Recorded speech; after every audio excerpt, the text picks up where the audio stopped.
Bonsoir Xavier Bertrand. Bonsoir. Merci beaucoup d'être l'invité de BFM TV. Vous êtes l'ancien ministre du Travail, bien sûr, de la Santé. Vous êtes député maire UMP de Saint-Quentin. Et puis, vous cultivez aussi un peu votre propre sillon depuis plusieurs mois en ayant soutenu François Fillon, mais en même temps en développant un certain nombre de vos idées pour exister.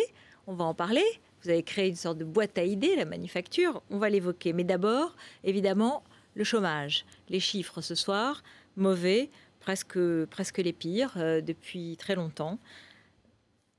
Ça fait longtemps, c'est le 21e mois d'affilée. Vous pourriez dire c'est la faute du gouvernement, mais c'est plus compliqué, non? Oui, c'est plus compliqué. Parce que quand on est responsable politique, même si je suis un opposant à ce gouvernement, ce sont des chiffres qui sont terribles, terriblement inquiétants parce qu'on ne voit pas ce qui peut arrêter la progression du chômage dans les mois qui viennent. Et ça interpelle toute la classe politique et pas seulement le gouvernement.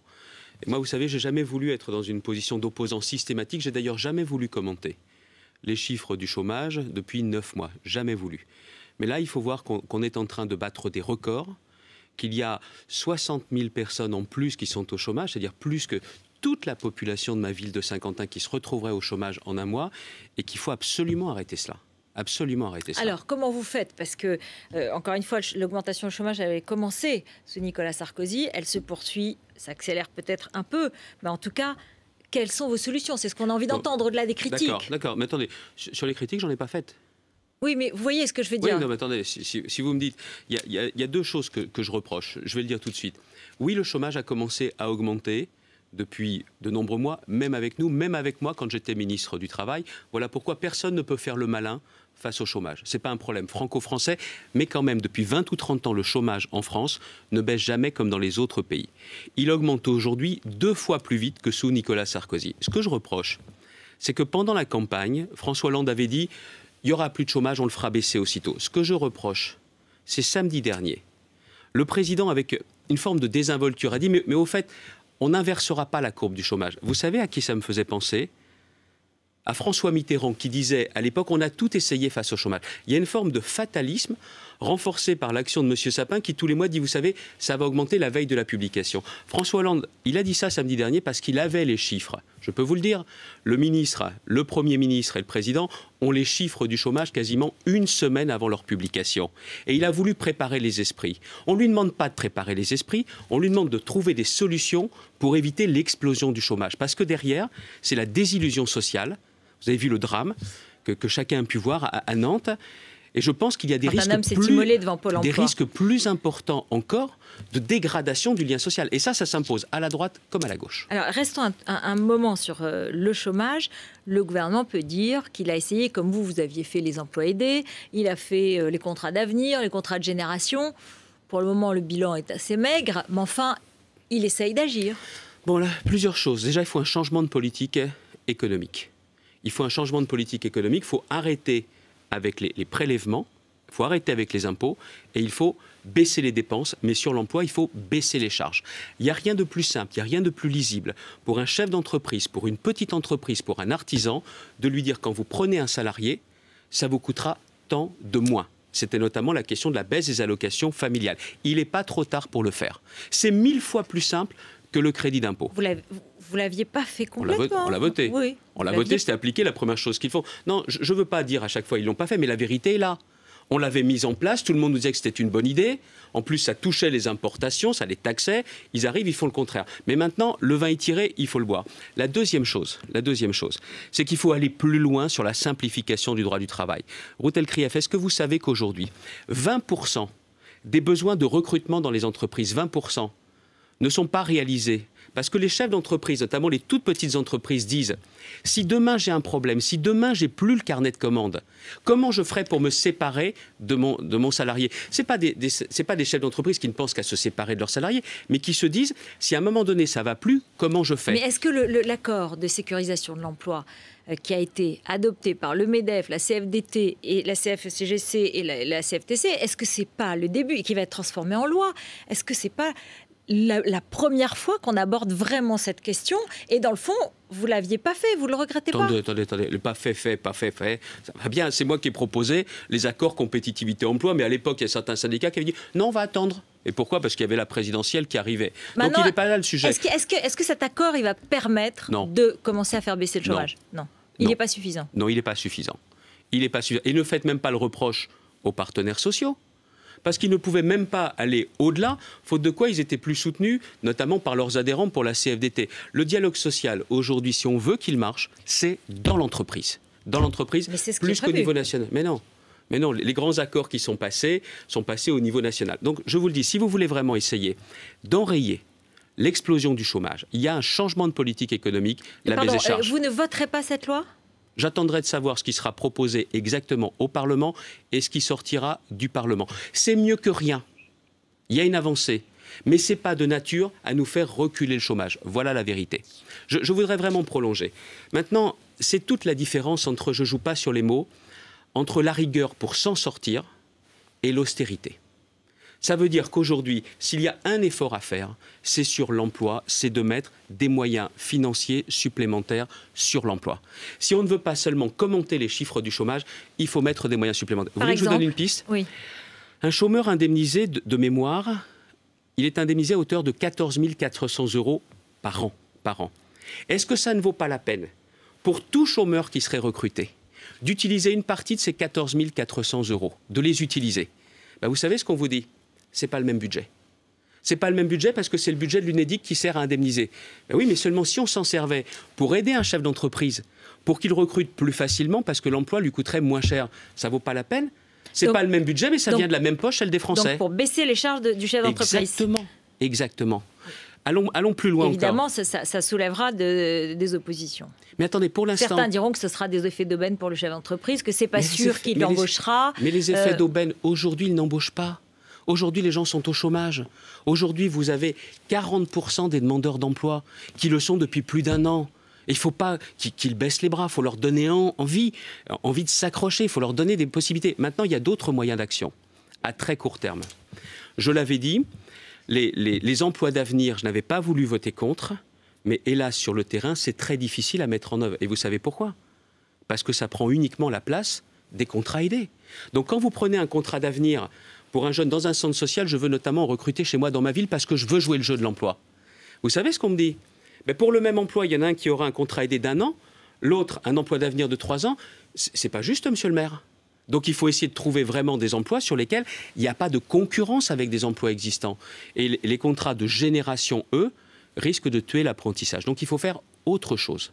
Autre chose, ça veut dire, c'est une action locale qui doit faire aujourd'hui que l'on rapproche les demandeurs d'emploi et les offres d'emploi. Vous le savez pertinemment. Il y a aujourd'hui des métiers complets, les métiers de bouche, des conducteurs d'engins, des régleurs, des tuyauteurs dans les usines. Là, on n'arrive pas à trouver le personnel. Mais ça, c'est toute la question de Pôle emploi qui n'arrive pas peut-être à rapprocher. C'est pas seulement Pôle emploi. Je pose une question solennellement ce soir. Que font les conseils régionaux? C'est la question de la formation des demandeurs d'emploi. Donc je vous dis, il y a des solutions. Et le gouvernement serait bien inspiré sur un sujet comme ça, de faire une forme de Grenelle de l'emploi, en mettant tout le monde autour de la table, sans œillères, sans référence partisane. Et on verrait exactement comment on concentre tous les moyens. Il y a des moyens, mais ils sont éparpillés et il faut les mettre en place pour cette bataille pour l'emploi. Voilà des propositions très claires. Donc Xavier Bertrand, Grenelle de l'emploi, vous le dites clairement. C'est vrai que l'UMP, ces derniers temps, on n'avait pas tellement l'habitude d'entendre des propositions. On avait plutôt l'habitude d'entendre des noms d'oiseaux qui s'échangeaient. Mais vous dites, eh bien moi, avec ma manufacture, ma boîte à idées, je veux tracer mon sillon. Jean-François Copé et François Fillon, ils ont failli assassiner l'UMP. Maintenant, il faut faire autre chose. Mais j'ai envie de dire, pourquoi vous plutôt que... Écoutez, vous voyez déjà même aux primaires de 2016, pourquoi vous? Ce soir, je viens vous parler emploi. Les primaires de 2016, mon Dieu, ça sera dans 3 ans, 3 ans et demi. Mais en attendant... Il y en a d'autres qui pensent. Apparemment, François Fillon, il y pense aussi. Il est en train de nous le dire depuis 2 jours. Mais c'est son droit. Mais moi, je crois une chose, c'est qu'on doit s'opposer. Parce que la politique de ce gouvernement nous amène dans une situation 1000 fois plus difficile que ce à quoi s'attendait le gouvernement. On nous avait dit qu'il y aura le redressement dans la justice. Il n'y a pas de redressement. Il y a une fragilisation de la France et il y a des injustices comme l'abrogation du jour de carence. Mais en revanche, moi, je ne suis pas là seulement pour m'opposer, je suis là pour proposer. Mon pays a des problèmes, je dois apporter des solutions. Voilà, à mon avis, ce que l'on attend des hommes politiques, qu'ils soient de droite ou de gauche, on doit apporter des solutions. Les retraites, je les fais, et sur l'emploi, je le fais ce soir. Est-ce que vous avez le sentiment que François Fillon, lorsqu'il revient ainsi dans Le Monde cet après-midi, il est en train de parler maintenant devant ses militants, tout est à reconstruire, et il dit « Je suis désormais au même niveau que Nicolas Sarkozy pour la présidentielle de 2017 ». Vous êtes d'accord ? Non. Non, Nicolas Sarkozy était le président que l'on sait, président courageux, un président qui nous a permis de faire face à la tempête financière. Non, entre Nicolas Sarkozy et François Fillon, ce n'est pas le même niveau. Donc la bataille, vous dites, ce sera plutôt entre vous et Nicolas Sarkozy ? Non, attendez, c'est pas le sujet. Qui sera candidat ? J'ai fait part de ma détermination, à moi de faire mes preuves, à moi de montrer si j'ai un projet de société, le moment venu. Mais en attendant, il y a des sujets qui se présentent tout de suite. Et moi, je ne fais pas l'opposant, bête et méchant. J'essaye de faire des propositions. Est-ce que vous faites aussi un peu un droit d'inventaire ? Parce que, bon, en l'occurrence, François Fillon dit il y a des choses sur lesquelles j'ai des remords, des regrets. Et par exemple, il vous tacle un peu au passage, il parle du temps de travail. Et il dit sur le temps de travail, on aurait dû trancher tout de suite. Et moi, je crois me souvenir que vous n'étiez pas pour la fin des 35 heures, tout comme Nicolas Sarkozy, alors que lui, il était plutôt tout comme Laurence Parisot. Ah bon ? Ah, je n'ai pas ce souvenir-là. Écoutez, s'il y a droit d'inventaire, il n'est pas seulement pour Sarkozy ou sur le dos de Sarkozy. S'il y a un droit d'inventaire, il est pour François Fillon, Premier ministre. Il est pour Xavier Bertrand, ministre du Travail. Il est pour Jean-François Copé, patron de l'UMP. Le droit d'inventaire pour tous. Le droit d'inventaire pour tous. Ce qui est vrai, Par exemple, alors vous dites quoi ? Sur la question... Sur vous, sur ce que vous n'avez pas fait, ce que vous regrettez je vais vous dire, c'est pas ce qu'on n'a pas fait, c'est à quoi on a été confronté. La gestion des deux crises, crise financière 2008, crise de l'euro, et puis les blocages de la société française. Vous avez une règle aujourd'hui. Vous voulez changer quelque chose dans le droit social ? Très bien, il vous faut l'accord des partenaires sociaux. Et quand on a proposé, par exemple, le contrat unique, ce qui, à mon avis, était plus intelligent que de taxer les contrats courts, surtout qu'en plus, on ne le fait presque pas, eh bien, les partenaires sociaux nous ont dit non, on n'en veut pas. Et avec les règles qu'on connaît aujourd'hui, du coup, on a remballé notre projet de contrat unique. Voilà la vérité. Sur la question du temps de travail, Mme Parisot voulait abolir les 35 heures. Elle ne l'a pas dit très fort, hein. Parce qu'à l'époque, quand j'ai proposé avec la loi de 2008 d'aller beaucoup plus loin, c'est elle qui m'a le plus critiqué parce que j'allais plus loin que le faux accord ou le Canada Dry d'accord entre le MEDEF, la CGT et la CFDT. D'ailleurs, quand la CGT vous signe un accord, dites-vous qu'à votre avis, ce n'est pas quelque chose qui va vraiment dans le sens de l'entreprise et de l'emploi. Mais vous voyez bien, par exemple, en Italie, on vient d'assister à un scrutin qui dézingue le parti établi, qui dézingue Mario Monti, qui a mené la politique de rigueur demandée par Bruxelles, qui met en avant les populistes. Et on voit bien que cette politique de rigueur d'économie qui fait peut-être fi des partenaires sociaux, elle est refusée. Elle est refusée par la démocratie. Je crois qu'il y a deux choses. C'est la différence entre l'austérité, où vous décidez, par exemple, de façon, encore une fois, tel un comptable, tel un banquier, tel un technocrate, et dans ces cas-là, on n'a pas besoin des politiques, de dire on baisse tout de 10%. Et ceux qui pensent avec la rigueur, tout simplement qu'on doit faire attention à toutes les dépenses, mais que l'on doit le faire avec justice et aussi avec efficacité. Aujourd'hui, s'il y a un effort à faire, il est sur l'emploi. Et on le voit bien. À quelqu'un qui vous fait de l'austérité, vous dit ah non, on n'a pas d'argent, on ne dépense pas. Mais si c'est pour être guéri économiquement et être mort socialement, je ne veux pas ça pour la France. C'est tout simple. Il faut savoir aussi faire preuve d'esprit. La France pourrait devenir l'Italie ?